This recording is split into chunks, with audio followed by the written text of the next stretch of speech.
Hey guys, and welcome to today's video.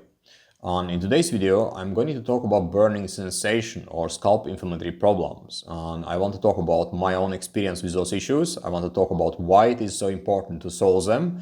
And I want to talk about how I was able to recover from those problems and what could be possible causes for scalp inflammatory issues.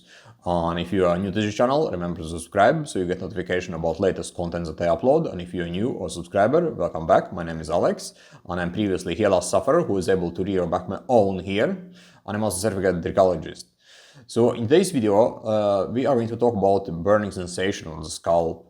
And burning sensation on the scalp can occur with a lot of redness, for example, on the scalp, but it can also occur that there is no redness on the scalp at all. And usually it's something that happens on the larger areas, for example, top part of the scalp, like this male pattern baldness area, but it can also happen in the spots, and that could be a bit different issues such as alopecia areata, right? But basically in this video I'm going to focus on scalp inflammatory problems that I was actually having on top of my scalp. And basically what happened during that time is that I was having a burning sensation in my scalp. My scalp felt like it was on the fire. And there was a lot of thinning, there was a lot of hair shedding, there was also a very unbalanced scalp environment with a lot of sebum in my case, and sometimes my scalp would get very dry again. There was also problems with redness, itchiness, like intense itchiness, not just burning sensation, but also itchiness that was very intense. And those was the kind of problems I was having. Like I didn't have let's say a larger flake such as dermatitis, but there was dryness or there was a lot of oiliness on my scalp during that time. And what happened is that I was, in terms of timeline, I was able to get a peak results from treatment back in 2008 to 2010, like in 2 years. For 2 years, I had awesome results with the treatment that involved finasteride, involved diet changes, involved lifestyle changes, and I was able to basically recover my hair almost to the point where I didn't have any hair loss.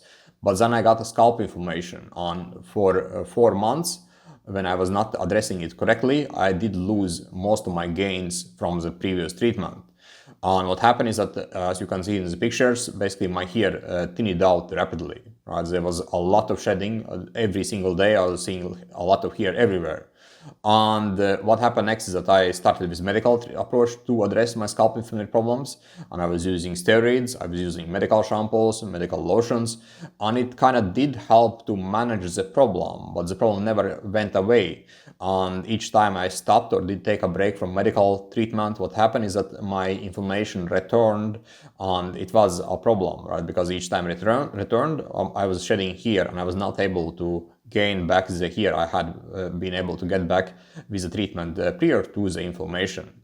So I decided to work and find out what was actually causing my scalp inflammation. And I found out that I was having gut problems. Found out that I was having trigger foods in my diet. So I ended up fixing my diet. I ended up addressing my gut health with probiotics, with treatments that helps strengthen the gut, with supplements that helps with it, such as cholesterol, glutamate, and so on. And I also addressed my scalp environment. I worked on balancing it up. I worked on, for example, calming down the inflammation with aloe vera, honey, for example. I would apply them on daily basis almost. Castor oil was helpful back then.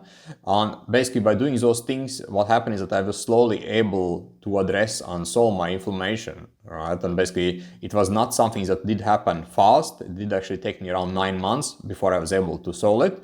But when I was able to solve it in 2013, I haven't had any scalp inflammatory problems ever since. Right, so since 2013, when I was able to solve the inflammation, my scalp has been without inflammation ever since.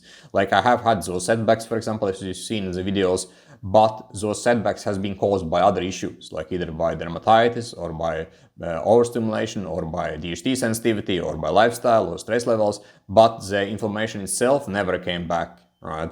And when it comes to the scalp inflammation, like triggers you need to be aware of, it is basically gut health, it is foods, trigger foods, it is also environment, scalp environment itself, right? So how is your scalp environment? Because when your scalp starts to get inflamed, all those factors become much more important, like water quality or in the shower, for example, how you take care of your scalp, what products you're using. Those things become much more important because they can aggravate and cause inflammation flare ups and becomes worse. Same with, for example, stress or lifestyle, right? So basically those factors also can impact and aggravate the problem with scalp inflammation. So this is something that I want to share with you guys. And when it comes to inflammation itself, it is possible to recover from it, like I have been able to do. And it is possible to basically have afterwards a flexible diet with some trigger foods from time to time. It is not going to re-trigger the inflammation. Right.